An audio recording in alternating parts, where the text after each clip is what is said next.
Hi, welcome back to my channel. ಗಂಡ ಹೋದ 3 ದಿನಕ್ಕೆ ನಾನು ಅಳುತ್ತಿರುವ ಮಗುವಿಗೆ ಹಾಲು ಕುಡಿಸುತ್ತಿದ್ದೆ. ಅಷ್ಟರಲ್ಲಿ ನನ್ನ ಮಾವ ಬಂದು ನಿಂತುಕೊಂಡ. ತುಂಬ ಸಮಯ ನನಗೆ ಮುಜುಗರವಾಯಿತು. ಕೊನೆಗೆ ಅವನು ಹೇಳಿದ, ಕೇವಲ ಮಗುವಿಗೆ ಮಾತ್ರ ಹಾಲು ಕುಡಿಸುತ್ತೀಯ, ನನಗೂ ಕುಡಿಸು ಅಂದ. ತಕ್ಷಣ ನಾನು ಬೆಚ್ಚಿ ಬಿದ್ದೆ. ಅಷ್ಟೇ ಅಲ್ಲ, ಅವನು ನಿಜವಾಗಲೂ ನನ್ನ ಹತ್ತಿರ ಬರುತ್ತಿದ್ದಾನೆ. ಅಯ್ಯೋ, ಎಷ್ಟು ಅಪಚಾರ ನಡೆಯುತ್ತಿದೆ. ನನ್ನನ್ನು ಯಾರು ಕಾಪಾಡುತ್ತಾರೆ ಇವನಿಂದ? ಮುಂದೆ ಏನಾಯಿತು ತಿಳ್ಕೋಬೇಕು ಅಂದರೆ ಕತೆನ ಪೂರ್ತಿಯಾಗಿ ಕೇಳಿ, ಎಲ್ಲೂ ಸ್ಕಿಪ್ ಮಾಡಬೇಡಿ. ಕತೆ ಚೆನ್ನಾಗಿದೆ. ನನ್ನ ಹೆಸರು ಕಾಂಚನ. ಅಪ್ಪ ಅಮ್ಮನ ಮುದ್ದಿನ ಮಗಳು. ಅಪ್ಪನ ಒಬ್ಬಳೆ ಮಗಳು. ಅಪ್ಪನಿಗೆ ನಾನೆಂದರೆ ಪ್ರಾಣ. ಅವರು ಎಂದೂ ಕೂಡ ನನಗೆ ಬೇಸರವಾದ ಕೆಲಸ ಮಾಡುತ್ತಿರಲಿಲ್ಲ. ಚಿಕ್ಕಂದಿನಲ್ಲಿ ಅಪ್ಪ ಅಮ್ಮನಿಗೆ ಬಡತನ ಇತ್ತಂತೆ. 2 ಮಕ್ಕಳಾದರೆ ನೋಡಿಕೊಳ್ಳಲು ಕಷ್ಟವಾಗುತ್ತದೆ. ನಮಗೆ ಬರುವ ಸಂಪಾದನೆಯಲ್ಲಿ ಒಂದು ಮಗುವನ್ನು ಮಾತ್ರ ನೋಡಿಕೊಳ್ಳಬಹುದು ಅಂತ ಅಪ್ಪ ಅಮ್ಮ ನನ್ನನ್ನು ಮಾತ್ರ ನೋಡಿಕೊಳ್ಳುತ್ತಿದ್ದರು. ತುಂಬ ಚೆನ್ನಾಗಿ. ಅವರು ತಿನ್ನುತ್ತಿದ್ದರೋ ಇಲ್ಲವೋ ಗೊತ್ತಿಲ್ಲ, ನನ್ನನ್ನು ಮಾತ್ರ ಚೆನ್ನಾಗಿ ತಿನ್ನಿಸುತ್ತಿದ್ದರು. ಅವರಿಗೆ ಹೊಸ ಬಟ್ಟೆ ಹಬ್ಬಕ್ಕೆ ಇರುತ್ತಿತ್ತೋ ಇಲ್ಲವೋ ತಿಳಿದಿಲ್ಲ, ನನಗೆ ಮಾತ್ರ ಹೊಸ ಬಟ್ಟೆ ತಂದು ಕೊಡುತ್ತಿದ್ದರು. ಯಾರ ಮನೆಗೂ ಕಳಿಸುತ್ತಿರಲಿಲ್ಲ. ಯಾರಾದರೂ ಮನೆಗೆ ಕಳಿಸಬೇಕು ಎಂದರೆ ಅಮ್ಮ ನನ್ನ ಜೊತೆ ಬರುತ್ತಿದ್ದಳು. ಒಮ್ಮೊಮ್ಮೆ ಅಮ್ಮನಿಗೆ ತಿಳಿಯುವುದಿಲ್ಲ ಅಂತ ಅಪ್ಪ ಬರುತ್ತಿದ್ದರು. ಬದುಕು ತುಂಬ ಸುಂದರವಾಗಿತ್ತು. ನಾನು ಚೆನ್ನಾಗಿ ಓದುತ್ತಿದ್ದೆ. PUCನೂ ಆಯಿತು. ಡಿಗ್ರಿಗೆ ಸೇರಿದೆ. ಅಲ್ಲಿಂದ ಎಡವಟ್ಟಾಗಿದ್ದು. ನನ್ನ ಕಾಲೇಜಿನ ಟಾಪರ್ ಕೃಷ್ಣ ನೋಡಲು ತುಂಬ ಸುಂದರವಾಗಿದ್ದ. ನನಗೆ ಅವನ ಮೇಲೆ ಅಟ್ರಾಕ್ಷನ್ ಶುರುವಾಯಿತು. ಬದುಕಿನಲ್ಲಿ ಯಾವುದೇ ಕಷ್ಟ ನೋಡದ ನಾನು ಕೇವಲ ಟೈಮ್ ಪಾಸ್ಗೆ ಅಂತ ಕಾಲೇಜಿಗೆ ಬರುತ್ತಿದ್ದೆ. ಅಪ್ಪ ಅಮ್ಮ ಹೊರಗಡೆ ನಮ್ಮ ಮಗಳು ಡಿಗ್ರಿ ಓದುತ್ತಿದ್ದಾಳೆ ಅನ್ನುವುದನ್ನು ಹೇಳಿಕೊಂಡು ಖುಷಿಯಾಗಿದ್ದರು. ಹೆಣ್ಣು ಮಕ್ಕಳು ಸಿಗುವುದೇ ಕಷ್ಟ. ನಮ್ಮ ಸಂಬಂಧದಲ್ಲಿ ನನಗೆ ದೊಡ್ಡ ದೊಡ್ಡ ಸಂಬಂಧಗಳು ಬರುತ್ತಿದ್ದವು. ಅಪ್ಪ ಅಮ್ಮ ಇನ್ನೂ ಬೇಡ, ಇನ್ನೂ ದೊಡ್ಡ ಸಂಬಂಧ ಬೇಕು, ಇನ್ನೂ ದೊಡ್ಡ ಸಂಬಂಧ ಬೇಕು, ಇರುವುದು ಒಬ್ಬಳೆ ಮಗಳು, ನಾವು ಚೆನ್ನಾಗಿ ಕೊಟ್ಟಿ ಮಾಡುತ್ತೇವೆ, ಸಾಲ ಸೂಲ ಮಾಡಿ ಆದರೂ ಸರಿ ನಮ್ಮ ಮಗಳು ಶ್ರೀಮಂತರ ಮನೆಯನ್ನು ಸೇರಬೇಕು ಅಂತ ಅನ್ನುವುದು ಅವರ ಆಸೆಯಾಗಿತ್ತು. ಆ ಆಸೆಗೆ ತಕ್ಕಂತೆ ವಾತಾವರಣ ಕೂಡ ಇತ್ತು. ನಾನು ಇಷ್ಟಪಟ್ಟ ಕೃಷ್ಣ ನನ್ನನ್ನು ಇಷ್ಟಪಡಲು ತುಂಬ ಸಮಯ ಬೇಕಾಗಿರಲಿಲ್ಲ. ಏಕೆಂದರೆ ಕಾಲೇಜಿನಲ್ಲಿ ನಾನು ತುಂಬ ಸುಂದರಿ. ಅಪ್ಪ ಅಮ್ಮ ತುಂಬ ಚೆನ್ನಾಗಿ ಸಾಕಿದ್ದರು. ಅಂದ ಚಂದದ ಫ್ಯಾಷನ್ ಆಗಿರೋ ಬಟ್ಟೆಗಳನ್ನು ಹಾಕಿಕೊಂಡು ಬರುತ್ತಿದ್ದೆ ಪ್ರತಿದಿನ. ಆದ್ದರಿಂದ ಇನ್ನು ಸುಂದರವಾಗಿ ಕಾಣಿಸುತ್ತಿದ್ದೆ. ಪ್ರತಿಯೊಂದು ಹುಡುಗರು ಕೂಡ ನನ್ನನ್ನು ಇಷ್ಟಪಡುತ್ತಿದ್ದಾರೆ. ಏಕೆಂದರೆ ಚಿಕ್ಕ ಚಿಕ್ಕ ವಿಷಯಕ್ಕೆ ನನ್ನ ಹಿಂದೆ ಬರುತ್ತಿದ್ದರು. ಅದೇ ರೀತಿ ಕೃಷ್ಣ ಕೂಡ ಕ್ರಮೇಣ ನನ್ನ ಸೌಂದರ್ಯದ ಬಲೆಯಲ್ಲಿ ಬಿದ್ದ. ನಂತರ ನಾನು ಹಾಡುವುದು ಮಕ್ಕಳ ರೀತಿ ಚಿಕ್ಕ ಚಿಕ್ಕ ವಿಷಯಕ್ಕೆ ದೊಡ್ಡ ರಂಪ ಮಾಡಿ ಇಡುತ್ತೇನೆ. ಏಕೆಂದರೆ ನನಗೆ ಬದುಕಿನಲ್ಲಿ ಕಷ್ಟ ಆಗುತ್ತಿಲ್ಲ. ಎಲ್ಲ ಜವಾಬ್ದಾರಿಯನ್ನು ಅಪ್ಪ ಅಮ್ಮ ತೆಗೆದುಕೊಂಡಿದ್ದರಿಂದ ಈ ವಿಷಯಗಳಿಂದ ಕೃಷ್ಣನಿಗೆ ಇನ್ನೂ ಇಷ್ಟವಾದೆ. ಏಕೆಂದರೆ ನಾನು ಮಕ್ಕಳ ರೀತಿ ಇದ್ದೆ ಅನ್ನುವುದು ಅವನ ಕಾಂಪ್ಲಿಮೆಂಟ್. ನನ್ನ ವಿಷಯದಲ್ಲಿ ಅವನು ನನಗಿಂತ 2 ವರ್ಷ ಸೀನಿಯರ್ ಆಗಿದ್ದ. ಅವನು ಫೈನಲ್ ಇಯರ್ ಡಿಗ್ರಿ, ನಾನು ಫಸ್ಟ್ ಇಯರ್ ಡಿಗ್ರಿ. ಇಬ್ಬರು ಡೇಟ್ ಮಾಡಲು ಶುರು ಮಾಡಿದೆವು. ಒಮ್ಮೊಮ್ಮೆ ಒಂದೇ ಟ್ರಿಪ್ ಕೂಡ ಹೋಗುತ್ತಿದ್ದೆವು. ಅಮ್ಮನಿಗೆ ಕಾಲೇಜಿನಲ್ಲಿ ಇಂದು ಡ್ಯಾನ್ಸ್ ಪ್ರೋಗ್ರಾಮ್ ಇದೆ, ಮ್ಯೂಸಿಕ್ ಪ್ರೋಗ್ರಾಮ್ ಇದೆ, ಈ ರೀತಿ ವಿಷಯಗಳನ್ನು ಹೇಳುತ್ತಿದ್ದೆ. ಯಾಕೆಂದರೆ ನಾನು ಮ್ಯೂಸಿಕ್ ಮತ್ತು ಡ್ಯಾನ್ಸ್ಗಳಲ್ಲಿ ಸ್ವಲ್ಪ ಇಂಟ್ರೆಸ್ಟ್ ಇದ್ದಿದ್ದರಿಂದ ನನ್ನ ಅಮ್ಮ ಅದರ ಫೋಟೋವನ್ನು ಕಳಿಸು ಅಂತ ಹೇಳುತ್ತಿದ್ದಳು. ಈ ಸಂದರ್ಭದಲ್ಲಿ ಪೇಜಿಗೆ ಸಿಕ್ಕಿ ಹಾಕಿಕೊಂಡು ಅಲ್ಲಿ ಎಲ್ಲರೂ ಇರುತ್ತಾರೆ. ಅವರ ಎದುರುಗಡೆ ಫೋಟೋ ತೆಗೆದುಕೊಳ್ಳಲು ಸಾಧ್ಯವಿಲ್ಲ. ನೀನು ಫಂಕ್ಷನ್ನಿಗೆ ಬಂದಾಗ ಫೋಟೋ ತೆಗೆದರೆ ಸಾಕು ಎಂದು ಹೇಳುತ್ತಿದ್ದೆ. ಅವಳು ನಾನು ಹೇಳಿದ ಹಾಗೆ ಕೇಳುತ್ತಿದ್ದಳು. ಅದೇ ರೀತಿ ಆಯಿತು. ಕ್ರಮೇಣ ನಾನು ಮತ್ತು ಅವನು ತಿರುಗಾಡುವುದು ಜಾಸ್ತಿ ಆಯಿತು. ಪ್ರತಿದಿನ ಕಾಫಿ ಕುಡಿಯಲು, ಟಿಫನ್ ಮಾಡಲು ಹೊರಗಡೆ ಹೋಗುತ್ತಿದ್ದೆವು. ಇಂದು ಇದೇ ರೀತಿ ಆಯಿತು. ನಾವು ಹೋಗುವ ಹೋಟೆಲಿನ ಕ್ಯಾಶಿಯರ್ ಅಪ್ಪನ ಗೆಳೆಯ ಇಂದು ನನ್ನ ಮನೆಗೆ ಬಂದಿದ್ದಾನೆ. ನನ್ನನ್ನು ನೋಡಿದ ತಕ್ಷಣ ಅವನ ಮುಖದ ಭಾವನೆಯೇ ಬದಲಾಯಿತು.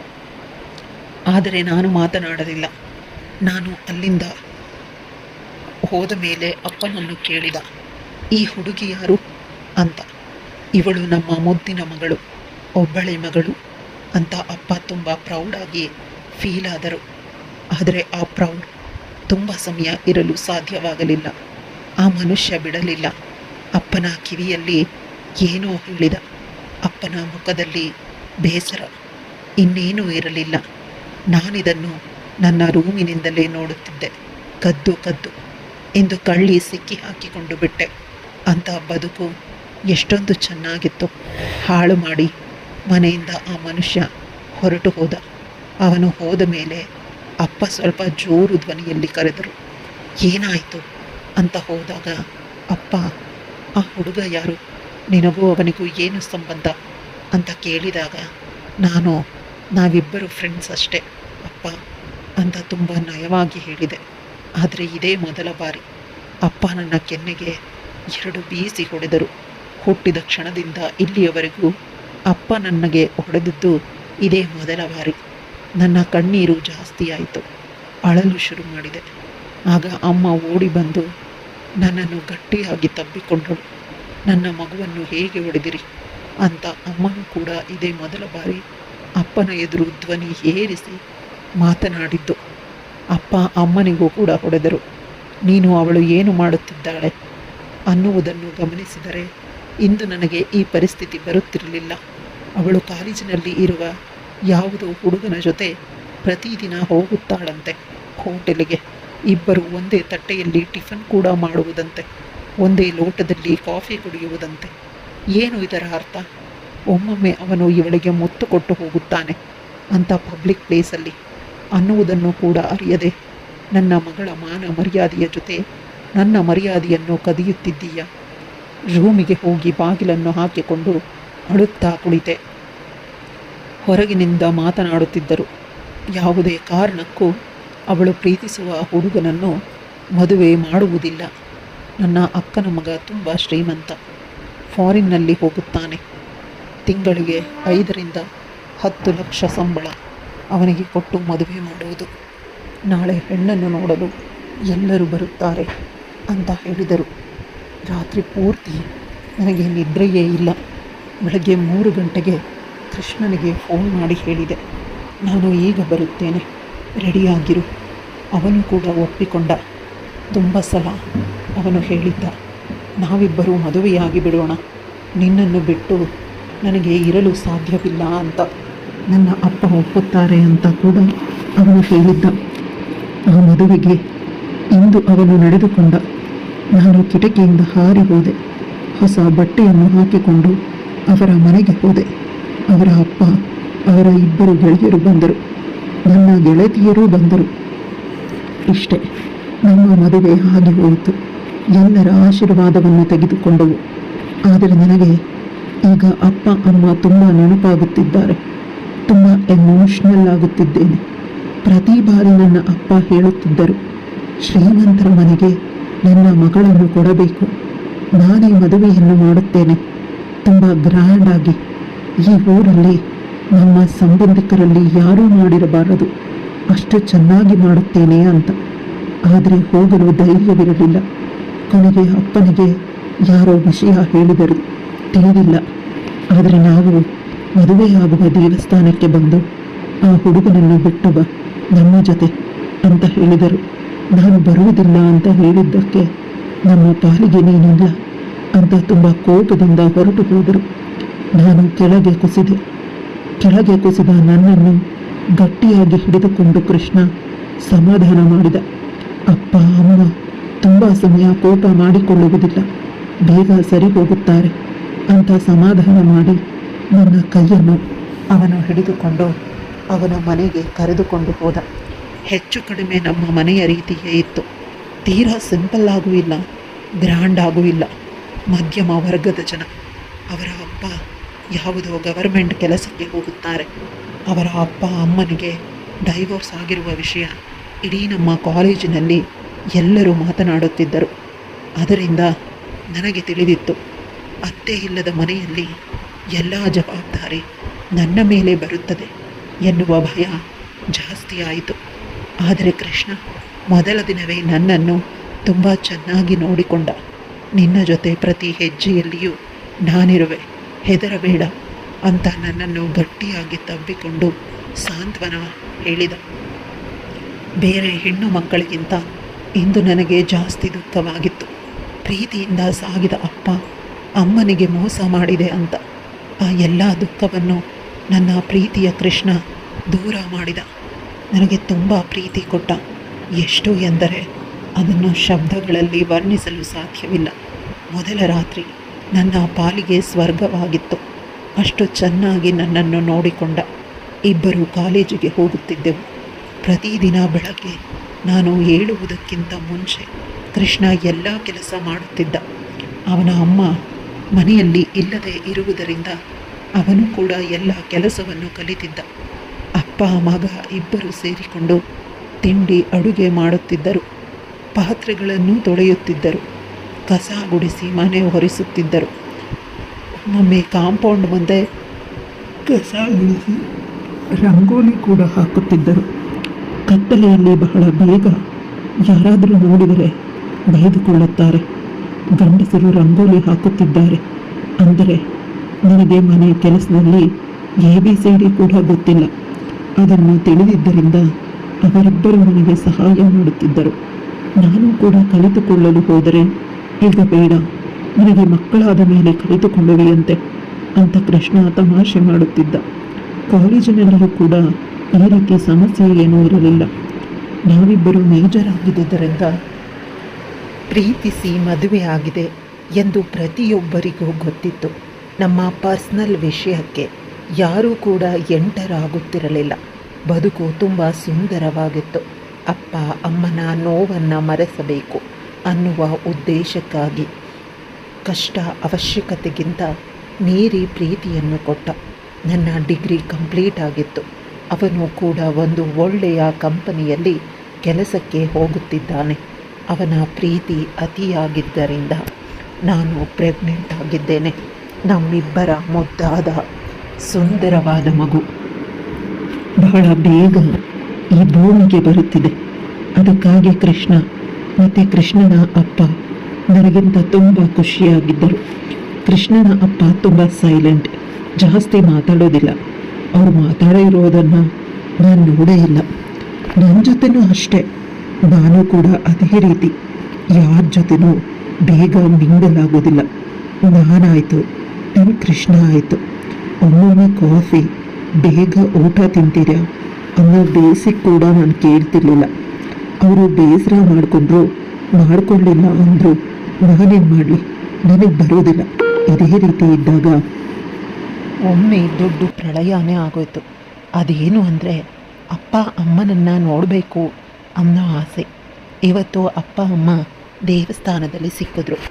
ತುಂಬ ಗರ್ಭಿಣಿಯಾದ ನನ್ನನ್ನು ನೋಡಿ ಅಮ್ಮನ ಮನಸ್ಸಿನಲ್ಲಿ ಕಣ್ಣಲ್ಲಿ ಪ್ರೀತಿ ಉಕ್ಕಿ ಬಂತು. ಆದರೆ ಅಪ್ಪ ಅಮ್ಮನ ಕೈಯನ್ನು ಗಟ್ಟಿಯಾಗಿ ಹಿಡ್ಕೊಂಡ್ರು, ಅವಳ ಬಳಿ ಹೋಗಬೇಡ ಅಂತ. ನನ್ನ ಜೊತೆ ಕೃಷ್ಣ ಎದ್ದು ಅವನು ನನ್ನ ಭುಜಗಳ ಮೇಲೆ ತನ್ನ ಕೈಗಳನ್ನು ಹಾಕಿ ನಿಧಾನವಾಗಿ ನನ್ನನ್ನು ಕರ್ಕೊಂಡು ಬಂದು ದೇವಸ್ಥಾನದ ಪ್ರಾಂಗಣದಲ್ಲಿ ಕೂರಿಸಿ ನನಗೆ ಸಮಾಧಾನ ಮಾಡ್ದ. ಪ್ರದಕ್ಷಿಣೆ ಹಾಕ್ತಾ ಇದ್ದ ಅಮ್ಮ ನನ್ನ ಮಡ್ಲಲ್ಲಿ ಒಂದು ಪರ್ಸನ್ನ ಇಟ್ಟು ಹೊರಟೋದ್ಲು. ಅಪ್ಪ ನೋಡ್ತಾರೆ, ಧೈರ್ಯವಾಗಿರು ಅಂತ ನನ್ನ ತಲೆ ಮೇಲೆ ಕೈ ಇಟ್ಟು ಹೋದ್ಲು. ಆ ಪರ್ಸ್ ತೆಗೆದು ನೋಡಿದಾಗ ಅದರಲ್ಲಿ ಚಿನ್ನದ ನೆಕ್ಲೆಸ್, 2 ಬಳೆಗಳು, ಅದರ ಜೊತೆಗೆ ಒಂದಷ್ಟು ದುಡ್ಡು ಇತ್ತು. ಅಮ್ಮ ತಾನು ಹಾಕಿದ ಒಡವೆಗಳು, ತನ್ನ ಬಳಿ ಇದ್ದ ದುಡ್ಡನ್ನು ಕೊಟ್ಟು ಹೋಗಿದ್ದಾಳೆ. ನನಗೆ ದುಃಖ ಆಗಿ ಇನ್ನೂ ಅಳೋದಕ್ಕೆ ಶುರು ಮಾಡಿದೆ. ಕೃಷ್ಣ ನನ್ನನ್ನು ತಕ್ಕೊಂಡು ಸಮಾಧಾನ ಮಾಡ್ದ. ಕೃಷ್ಣನ ಪ್ರೀತಿ, ಅಮ್ಮನ ಪ್ರೀತಿ, ಅದಕ್ಕೆ ನನಗೆ ಅವ್ರ ದ್ವೇಷದಿಂದ ಹೊರಬರೋದಕ್ಕೆ ಸ್ವಲ್ಪ ಸಾಧ್ಯ ಆಗ್ತಿದೆ. ಈ ಟೆನ್ಷನ್ನಿಂದ ಹೊರ ಬರಬೇಕಾಗಿತ್ತು, ನಾನು ಬರಲಿಲ್ಲ.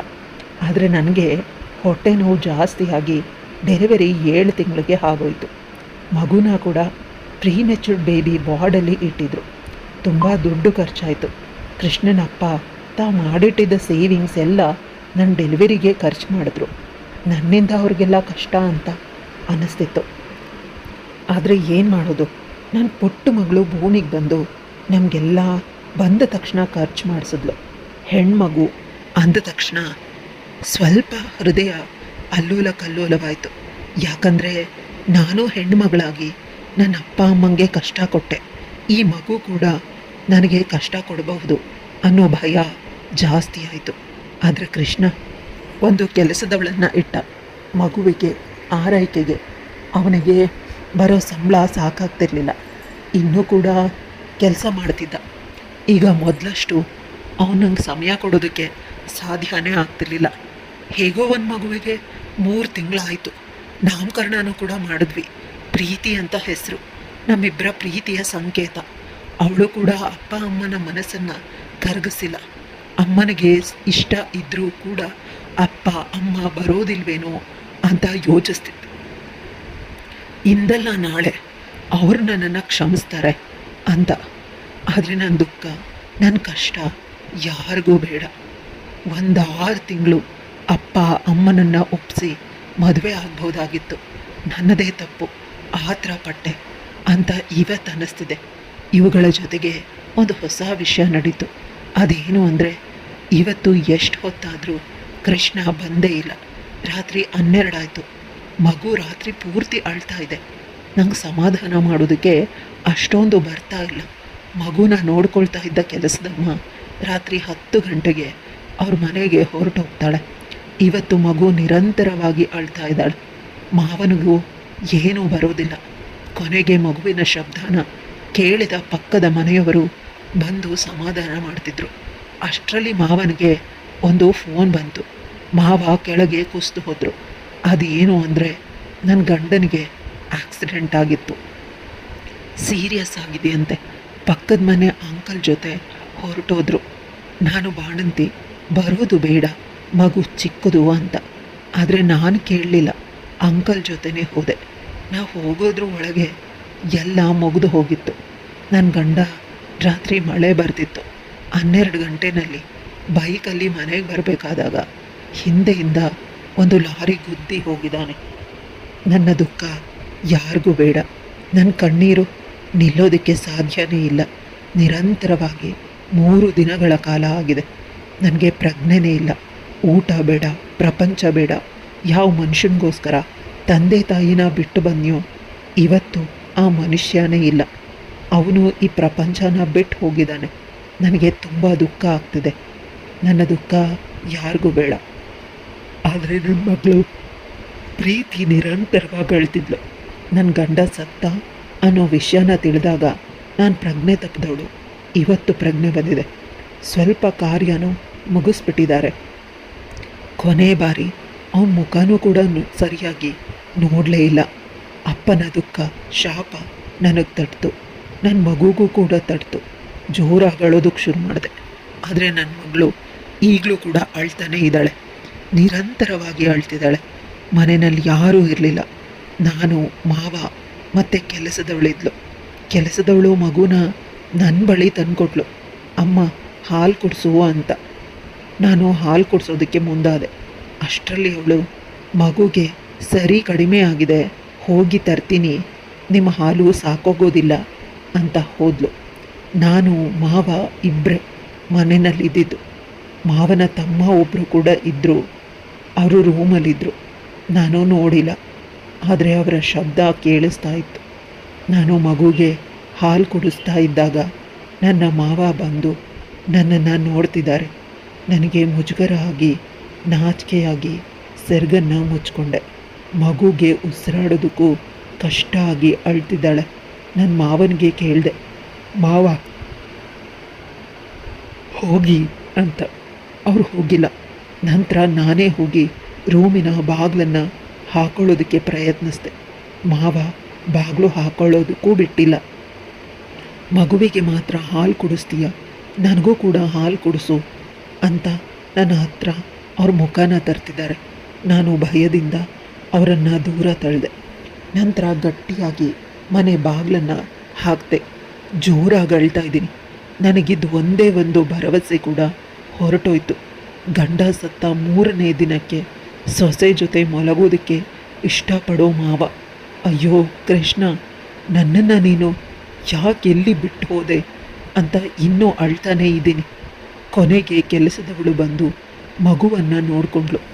ಅವಳ ಬಳಿ ಮಾವನ ಬಗ್ಗೆ ಹೇಗೆ ಹೇಳೋದು? ಅವಳು ಕೆಲಸದವಳು ಊರಲ್ಲೆಲ್ಲ ಹೇಳ್ಕೊಂಡು ಬರ್ತಾಳೆ. ನಮ್ಮನೆ ಮಾನ ಮರ್ಯಾದೆ ತೆಗೆದು ಬಿಡ್ತಾಳೆ. ಮಾವನ ಜೊತೆ ಹೋದೆ ಅಂತ ಹೇಳಿದ್ರೂ ಆಯಿತು. ಅಳ್ತಾ ರೂಮಿನ ಬಾಗಿಲನ್ನು ಹಾಕ್ಕೊಂಡು ಮಲಗಿದೆ. ಮಧ್ಯರಾತ್ರಿ ನನ್ನ ಮಾವ ಬಂದು ನನ್ನ ಹಣೆ ಮುಟ್ತಾ ಇದ್ದಾರೆ. ನಾನು ಜೋರಾಗಿ ಕಿರಿಸ್ದೆ. ನಾಚಿಕೆ ಆಗೋದಿಲ್ವಾ? ಅದಕ್ಕೆ ನಿಮ್ಮ ಹೆಂಡತಿ ನಿಮ್ಮನ್ನು ಬಿಟ್ಟು ಹೋಗಿರೋದು. ಮಗನ ಹೆಂಡತಿ ದುಃಖದಲ್ಲಿದ್ದಾಳೆ, ಅವಳ ಜೊತೆ ಹಾಲು ಕುಡಿಬೇಕು, ಅವಳ ಜೊತೆ ಮಲಗಬೇಕು ಅಂತ ಆಸೆ ಪಡ್ತೀರಾ? ಅಷ್ಟೊಂದು ಆಸೆ ಇದ್ದರೆ ಒಂದು ಮದುವೆ ಆಗಿಬಿಡಿ. ನನ್ನ ಜೊತೆ ನಿಮ್ಮ ಈ ಕೆಲಸ ನಡೆಯೋದಿಲ್ಲ. ಕೃಷ್ಣ ಈ ಪ್ರಪಂಚನ ಬಿಟ್ಟು ಹೋಗಿದ್ರು, ನನ್ನ ದೇಹನ ಬಿಟ್ಟು ಹೋಗಿಲ್ಲ. ಅವನು ಸಂಪೂರ್ಣವಾಗಿ ನನ್ನವನು. ಆಗ ನನ್ನ ಮಾವ ಹೇಳ್ತಾರೆ, ನನ್ನ ಎಲ್ಲ ಆಸ್ತಿನೂ ನಿನ್ನ ಹೆಸರಿಗೆ ಬರೀತಾ ಇದ್ದೀನಿ. ಊರಲ್ಲಿ ಸ್ವಲ್ಪ ಆಸ್ತಿ ವ್ಯಾಜ್ಯ ನಡೀತಾ ಇತ್ತು. ಕೋಟಿಗಟ್ಟಲೆ ಆಸ್ತಿ ಬರ್ತಾ ಇದೆ. ಆಸ್ತಿನ ನಿನ್ನ ಹೆಸರಿಗೆ ಬರೀತಾ ಇದ್ದೀನಿ. ಈಗ ಆ ಕೇಸಲ್ಲಿ ನಾವು ಗೆದ್ದಿರೋದಕ್ಕೇನೆ ನನ್ನ ತಮ್ಮ ಬಂದಿದ್ದು. ನೀನು ಇಷ್ಟೊಂದು ಸುಂದರವಾಗಿ ಇದ್ದೀಯ, ಹೊರಗಡೆ ಹೋದರೆ ನಿನ್ನನ್ನು ಹುಡುಗರು ಬಿಡ್ತಾರಾ? ನನಗೂ ಹೆಂಡತಿ ಇಲ್ಲ, ಇಲ್ಲೇ ಇದ್ದು ಬಿಡು ಅಂತ ಕೈ ಹಿಡ್ಕೊಂಡ್ರು. ಪುನಃ ನನ್ನ ಹತ್ರನೇ ಬರ್ತಿದ್ದಾರೆ. ನಾನು ಸಂಪೂರ್ಣವಾಗಿ ಬೆವ್ತು ಹೋಗ್ತಾ ಇದ್ದೀನಿ. ನಂತರ ಮಗುವನ್ನು ಗಟ್ಟಿಯಾಗಿ ಹಿಡ್ಕೊಂಡು ಇನ್ನೊಂದು ರೂಮಿಗೆ ಹೋಗಿ ಬಾಗಿಲನ್ನು ಹಾಕ್ತೆ. ಆ ರೂಮಲ್ಲಿ ಬೆಳಗ್ಗೆ ಕೆಲಸದವಳು ಬರೋವರೆಗೂ ಹೊರಗೆ ಬರಬಾರ್ದು ಅಂದ್ಕೊಂಡೆ. ಕೆಲಸದವಳು ಬಂದಿಲ್ಲ. ಅದೃಷ್ಟವಶಾತ್ ಆ ಭಗವಂತ ನನ್ನಪ್ಪ ಅಮ್ಮನನ್ನು ಕಳಿಸ್ದ. ಅಮ್ಮನ ಧ್ವನಿ ಅಂಗಳದಲ್ಲಿ ಕೇಳ್ತಾ ಇದೆ. ಅವಳು ಅಳ್ತಾ ಇದ್ದಾಳೆ. ಅಪ್ಪನ ಧ್ವನಿಯೂ ಕೂಡ ಕೇಳಿಸ್ತಾ ಇದೆ. ನನ್ನ ಮಾವನ ಜೊತೆ ತುಂಬ ನಯವಾಗಿ ಮಾತಾಡ್ತಾ ಇದ್ದಾರೆ. ಅವನು ಒಳ್ಳೆಯವನು ಅನ್ನೋ ರೀತಿ ಅವರ ಧ್ವನಿ ಕೇಳಿದ ತಕ್ಷಣ ನಾನು ಬಾಗಿಲನ್ನು ತೆರೆದು ಜೋರಾಗಿ ಓಡಿ ಬಂದು ಅಮ್ಮನನ್ನು ತಕ್ಕೊಂಡು ಅಪ್ಪನ ಬಳಿ ಹೋಗೋದಕ್ಕೆ ಭಯ. ಆದರೆ ಅಪ್ಪ ಕೂಡ ನನ್ನನ್ನು ತಬ್ಬಿಕೊಂಡು ನನ್ನ ಹಣೆಗೆ ಮುತ್ತು ಕೊಟ್ಟರು, ಸಮಾಧಾನ ಮಾಡಿದ್ರು. ಗಿಣಿಯ ರೀತಿ ಸಾಕಿದ್ವಿ, ನೀನಿಲ್ಲಿ ಬಂದು ಸೇರ್ಕೊಂಡ್ಬಿಟ್ಟೆ, ನನಗೆ ಬೇಸರ ಮಾಡಿದೆ ಅನ್ನೋ ಕಾರಣಕ್ಕೆ ನಾನಿದ್ದೆ. ಆದರೆ ಆ ದೇವರು ನಿನಗೆ ಎಷ್ಟು ದೊಡ್ಡ ಶಿಕ್ಷೆ ಕೊಡ್ತಿದ್ದಾನೆ ಅಂತ ಗೊತ್ತೇ ಆಗಲಿಲ್ಲ. ಮಗು, ನಾವಿಬ್ಬರು ತೀರ್ಥಯಾತ್ರೆಗೆ ಹೋಗಿದ್ವಿ. ಬದುಕಿನಲ್ಲಿ ಇದ್ದ ಒಬ್ಬಳೆ ಮಗಳು ನಮ್ಮನ್ನು ಬಿಟ್ಟು ಹೊರಟೋದ್ಲು ಅಂತ ದೇವಸ್ಥಾನಗಳಲ್ಲಿ ಸುಖವನ್ನು ಕಾಣಲು ಪ್ರಯತ್ನಿಸ್ತಾ ಇದ್ವಿ. ಅಷ್ಟರಲ್ಲಿ ಈ ವಿಷಯ ಗೊತ್ತಾಯಿತು. ಇಷ್ಟೊಂದು ನೋವನ್ನು ತಿಂದಿದ್ದೀಯ, ಇನ್ನೂ ನೋವು ಕೊಟ್ಟು ನಾನು ಯಾವ ಪಾಪಕ್ಕೆ ಹೋಗುವುದಿಲ್ಲ. ನಿನ್ನ ಮಾವನಿಗೆ ಏನೂ ಗೊತ್ತಾಗುವುದಿಲ್ಲ. ಅಮಾಯಕ, ಆ ಮಗುವನ್ನು ಸಾಕಲು ಆಗುವುದಿಲ್ಲ. ನಮ್ಮ ಮನೆಗೆ ಬಂದು ಬಿಡು, ನಾವು ಸಾಕಿಕೊಳ್ಳುತ್ತೇವೆ ಎಂದು ಹೇಳಿದಾಗ ನಾನು ಆ ಕ್ಷಣಕ್ಕಾಗಿಯೇ ಕಾಯುತ್ತಿದ್ದೆ. ಉಟ್ಟ ಬಟ್ಟೆಯಲ್ಲಿಯೇ ಅಪ್ಪ ಅಮ್ಮನ ಜೊತೆ ಅವರು ಕೊಟ್ಟಿದ್ದ ಒಡವೆಯನ್ನು ಕೂಡ ನಾನು ತೆಗೆದುಕೊಳ್ಳಲೇ ಇಲ್ಲ. ಎಷ್ಟೇ ಬಂದರೂ ಕೃಷ್ಣ ಅದನ್ನು ಮಾರಲು ಬಿಟ್ಟಿರಲಿಲ್ಲ, ಏಕೆಂದರೆ ಅದು ನಿನ್ನ ಅಮ್ಮ ಕೊಟ್ಟಿದ್ದು ಅಂತ. ಈಗ ಒಡವೆಗಾಗಿ ಕಾಯುತ್ತಾ ಕುಳಿತರೆ ಅಪ್ಪ ಅಮ್ಮನನ್ನು ಮನಸ್ಸನ್ನು ಬದಲಾಯಿಸಿ ಬಿಟ್ಟರೆ ಅಂತ ಹೊರಟು ಹೋದೆ. ಹೋದಾಗ ನನಗೆ ಒಂದು ರೀತಿ ಸಮಾಧಾನವಾಯಿತು. ನಮ್ಮ ಮಾವನ ಕಡೆ ತಿರುಗು ಕೂಡ ನೋಡಿಲ್ಲ. ಅಪ್ಪ ಅಮ್ಮ ನನ್ನನ್ನು ಮತ್ತು ನನ್ನ ಮಗಳನ್ನು ರಾಣಿಯ ರೀತಿ ನೋಡಿಕೊಂಡರು. ಅದರಲ್ಲಿ ಯಾವುದೇ ರೀತಿಯ ವ್ಯತ್ಯಾಸವೂ ಆಗಲಿಲ್ಲ. ಒಂದು ಒಳ್ಳೆಯ ಆಶ್ರಯ ಸಿಕ್ಕಿತು ನಮ್ಮಿಬ್ಬರಿಗೂ. ಈಗ ಮಗಳು LKG ಓದುತ್ತಿದ್ದಾಳೆ. ನಾನು ಕೂಡ ನನ್ನ ದುಃಖಗಳನ್ನು ಸಂಪೂರ್ಣವಾಗಿ ಮರೆತು ಬಿಟ್ಟಿದ್ದೇನೆ. ಕೃಷ್ಣ ನನ್ನ ಪಾಲಿನ ದೇವರು. ದೇವರು ನಮ್ಮ ಜೊತೆ ಇರುತ್ತಾರಾ? ಇಲ್ಲ ತಾನೇ? ಅದೇ ರೀತಿ ಅವನು ಅನ್ನುವ ನಂಬಿಕೆಯಿಂದ ದಿನಗಳನ್ನು ಕಳೆಯುತ್ತಿದ್ದೇನೆ. ನಾನು ಕೂಡ ಒಂದು ಕೆಲಸಕ್ಕೆ ಹೋಗುತ್ತಿದ್ದೇನೆ ಈ ದುಃಖವನ್ನು ಮರೆಯಲು. ನನ್ನ ಸೋದರತ್ತೆ ಮಗ ನನ್ನ ಜೊತೆ ಮದುವೆ ಮಾಡಿಕೊಳ್ಳಲು ಆತುರದಿಂದ ಕಾಯುತ್ತಿದ್ದಾನೆ. ಅವನಿಗೆ ನನಗೆ ಮಗುವಿದ್ದರೂ ಇನ್ನೊಬ್ಬನ ಜೊತೆ ಮದುವೆ ಆಗಿದ್ದರೂ ಅದೇನೂ ಸಮಸ್ಯೆ ಇಲ್ಲ ಅಂತ. ಆದರೆ ನನಗೆ ಸಮಸ್ಯೆ, ಕೃಷ್ಣನನ್ನು ಬಿಟ್ಟು ಇನ್ನೊಬ್ಬರ ಜೊತೆ ದೇಹವನ್ನು ಹಂಚಿಕೊಳ್ಳಲು, ಪ್ರೀತಿಯನ್ನು ಹಂಚಿಕೊಳ್ಳಲು ಸಾಧ್ಯವೇ ಇಲ್ಲ.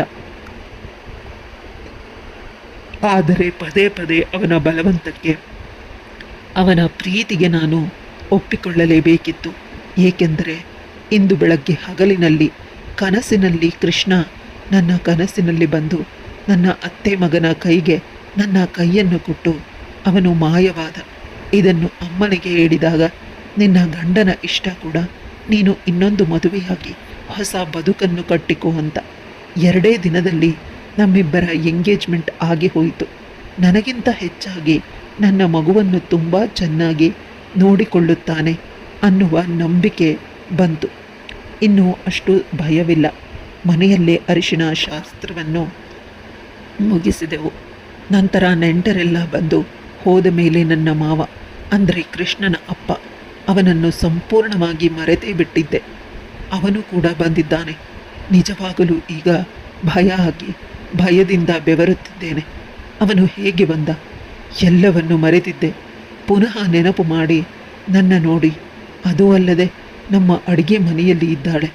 ಅವರಿಗೆ ಜ್ಯೂಸ್ ತರಲು ಹೋದಳು. ಮಾವ ಒಂದು ಪರ್ಸನ್ನು ತಂದಿದ್ದರು.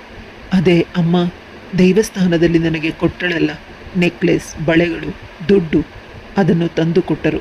ಇದು ನಿನ್ನ ಅಮ್ಮ ನಿನಗೆ ಅಂತ ಕೊಟ್ಟಿದ್ದು ಬಸರಿ ಆಗಿದ್ದಾಗ. ನಮಗೆ ಇದರ ಅವಶ್ಯಕತೆ ಇಲ್ಲ, ತೆಗೆದುಕೋ ಮಗು. ನಾನು ಮಾವನ ಕಡೆ ನೋಡಲಿಲ್ಲ. ಕೋಪದಿಂದ ನಿನಗೆ ನನ್ನ ಮೇಲೆ ಕೋಪ ಬಂದಿರಬಹುದು. ಆದರೆ ನೀನು ಕೆಲಸದವಳ ಜೊತೆ ಮಾತನಾಡುತ್ತಿದ್ದ ಮಾತನ್ನು ಕೇಳಿಸಿಕೊಂಡೆ. ನೀನು ಈ ಮನೆಯನ್ನು ಎಂದಿಗೂ ಬಿಟ್ಟು ಹೋಗುವುದಿಲ್ಲ. ಕೃಷ್ಣ ಈ ಮನೆಯಲ್ಲಿ ಇದ್ದ. ಅವನ ಸುವಾಸನೆ, ಅವನ ಇರುವಿಕೆ ಗೊತ್ತಾಗುತ್ತದೆ ಅಂತ. ಆದರೆ ಅವನು ಸತ್ತ ಮೇಲೆ ಅವರು ಪುಣ್ಯ ಲೋಕಕ್ಕೆ ಹೋಗಿರುತ್ತಾರೆ ಮಗು. ಅವನ ನೆನಪಿನಲ್ಲಿ ನೀನು ಇನ್ನೊಂದು ಮದುವೆಯಾಗುವುದಿಲ್ಲ. ಇಲ್ಲೇ ಇದ್ದು ಬಿಡುತ್ತೀಯ. ಇನ್ನು ಚಿಕ್ಕ ವಯಸ್ಸು, ಈ ವಯಸ್ಸನ್ನು ಹಾಳು ಮಾಡಿಕೊಳ್ಳುತ್ತೀಯ. ಬದುಕಿ ಬಾಳಬೇಕು ನೀನು ಅಂತ ಯೋಚಿಸಿದೆ. ತುಂಬ ಜನರ ಕೈಯಲ್ಲಿ ನಿನಗೆ ಹೇಳಿಸಿದೆ, ಮನೆ ಬಿಟ್ಟು ಹೋಗಿ ಅಪ್ಪ ಅಮ್ಮನ ಬಳಿ ಸೇರಿಸಿಕೊಳ್ಳಲಿ ಅಂತ. ನೀನು ಒಪ್ಪಲಿಲ್ಲ. ಕೊನೆಗೆ ವಿಧಿ ಇಲ್ಲದೆ ನಾನು ನಿನ್ನ ಅಪ್ಪ ಅಮ್ಮನಿಗೆ ಮನೆಗೆ ಬರಲು ಹೇಳಿದ್ದು, ನಿನ್ನ ಪರಿಸ್ಥಿತಿಯನ್ನು ಹೇಳಿದ್ದು. ಆಗ ನಾನು ಕೋಪದಿಂದ ಅಂದು ರಾತ್ರಿ ನೀವು ನನ್ನ ಜೊತೆ ನಡೆದುಕೊಂಡದ್ದು, ಅದು ನೀನು ಮನೆ ಬಿಟ್ಟು ಹೋಗಲಿ, ಕೃಷ್ಣನ ಅಪ್ಪನನ್ನು ದ್ವೇಷ ಮಾಡಲಿ ಅಂತ. ಅವರಿಬ್ಬರನ್ನು ದ್ವೇಷ ಮಾಡಿದರೆ ನೀನು ಮುಂದಿನ ಜೀವನದಲ್ಲಿ ಸುಖವಾಗಿರಬಹುದು ಅನ್ನುವ ನಂಬಿಕೆ ನನಗಿತ್ತು. ಮಗಳೇ, ಪ್ಲೀಸ್ ನನ್ನನ್ನು ಕ್ಷಮಿಸು. ದೇವರಾಣಿಗೂ ನೀನು ನನ್ನ ಮಗಳ ಸಮಾನ. ಈ ರೀತಿ ಏನಾದರೂ ತುಂಬ ಅಸಹ್ಯವಾದ ಕೆಲಸ ಮಾಡಿದರೆ ನೀನು ನಮ್ಮ ಮನೆಯನ್ನು ಶಾಶ್ವತವಾಗಿ ಮರೆಯುತ್ತೀಯ. ಇದನ್ನು ಕೊಟ್ಟು ಕೃಷ್ಣನ ಮೇಲೆ ಕೋಪ ಮಾಡಿಕೊಂಡು ಮುಂದಿನ ಜೀವನದಲ್ಲಿ ಹೊಸ ಸಂಗಾತಿಯ ಜೊತೆ ಒಂದಾಗುತ್ತೀಯ, ಮದುವೆಯಾಗುತ್ತೀಯ ನೀನು ಅನ್ನುವ ಆಸೆಯಿಂದ ಹೇಳಿದ್ದು ಅಷ್ಟೇ. ಕತೆ ಹೇಗಿತ್ತು? ಚೆನ್ನಾಗಿತ್ತಾ? ಇಷ್ಟ ಆದರೆ ಲೈಕ್, ಶೇರ್, ಕಮೆಂಟ್ ಮಾಡೋದನ್ನು ಮರಿಬೇಡಿ. ಮತ್ತೊಮ್ಮೆ ಮೀಟ್ ಮಾಡೋಣ ಇನ್ನೊಂದು ಕತೆ ಜೊತೆಗೆ. ಬಾಯ್.